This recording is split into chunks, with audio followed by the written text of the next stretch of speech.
Hi guys, I'm going to be talking about the price elasticity of demand, which is the responsiveness or the sensitivity of consumers to a change in the price of a product, which can be calculated using the following formula. Using this formula, which is the percent of change of quantity divided by the percent change of price of a product. This formula says that percent change of quantity over the percent change of a price of a product will give you the PED coefficient. So using this, you can calculate the PED of a product. And to find this percent change of both quantity and price, you need to do the new quantity minus the old quantity and divide it by the old quantity. And by quantity, I mean the amount of products that a consumer will demand, that a consumer demands, and you divide this by the new minus the old price divided by the old price, and this will give you the PED coefficient. So for example, this is an example problem. Yesterday the price of envelopes was $3 a box, and Julie was willing to buy 10 boxes. Today the price has gone up to $3.75 a box, and Julie is now willing to buy 8 boxes. Is Julie's demand for envelopes elastic or inelastic? And what is Julie's elasticity of demand? So we will calculate this using the formula. So to start off, I put down the new and the old quantity and prices that Julie demanded for the envelopes. And then I'm going to plug that into the formula. So here I put 8 minus 10, so the quantity side of the equation divided by 10, and then dividing that by the new price minus the old price, dividing it by the old price. This then gives me negative 0.2 over 0.25, which equals negative 0.8. And the negative 0.8 is the coefficient, the PED coefficient. And with price elasticity of demand, the coefficient will always be negative, and this is because there is a negative relationship between price and quantity demanded.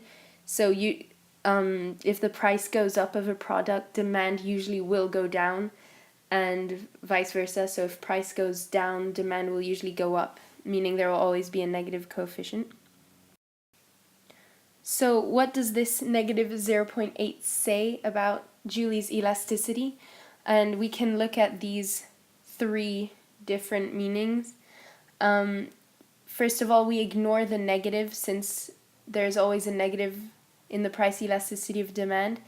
And if the coefficient is bigger than 1, the PED for the product is elastic, meaning that there's a higher responsiveness to the change in price. Consumers will probably most likely not buy the as much quantity of the product.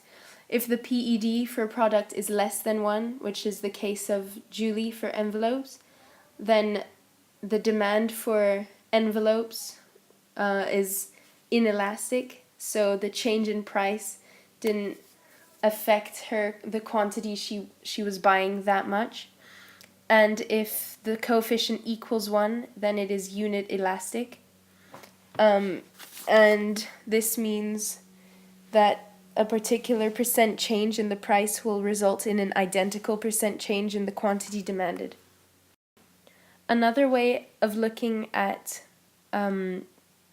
price elasticity of demand is by looking at revenue boxes.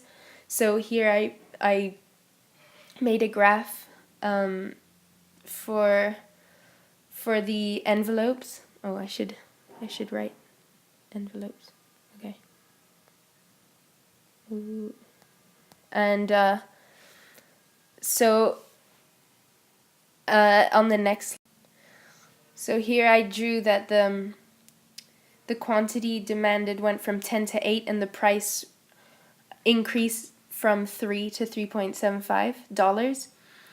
And the revenue boxes show that So revenue box C, so that was before the price went up, compared to revenue box A is a bit smaller. And this means that even though the price went up, the quantity demanded didn't go down that much. And therefore the total revenue of this firm increased, which means that the price elasticity of demand is inelastic for envelopes. So if revenue box A is bigger than revenue box C, demand will usually be inelastic. And if it is the other way around, so if C was bigger than A, then the price elasticity of demand is inelastic. However, we can't rely on these boxes too much because if the graph is not to scale, it could be off. So it's better to always still check with the calculation, with the PED coefficient calculation. So determinants of price elasticity of demand are the number of substitutes available, the proportion of income the purchase of a good represents, whether it's a luxury or a necessity, whether the product is an addiction, and the amount of time a consumer has to respond to price change. So all of these determinants affect the elasticity of a product.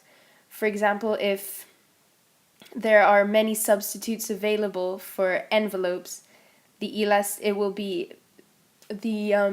price elasticity of demand will be elastic, because a change in price of the envelope that Julie is buying would mean that she could easily switch to another envelope or another way of doing whatever she wanted to do before. Also, the proportion of income plays a big role in the elasticity of a product. If the product takes up a big proportion of someone's income, if the price rises, they will not buy it. They won't buy it anymore, which means that it is elastic. And whether it's a luxury or a necessity, so usually goods that are a necessity will be inelastic because it's necessary for this person to have the product. So if the price goes up, they'll still buy it. An addiction is this. It's not a necessity, however, it acts in the same way. Even if the price goes up, the person will still buy the product because they're addicted to it. And also the amount of time a consumer has to respond to a price change represents a change from not being elastic, so inelastic, to elastic, because they'll have time to change or to find a substitute for the product. Thank you.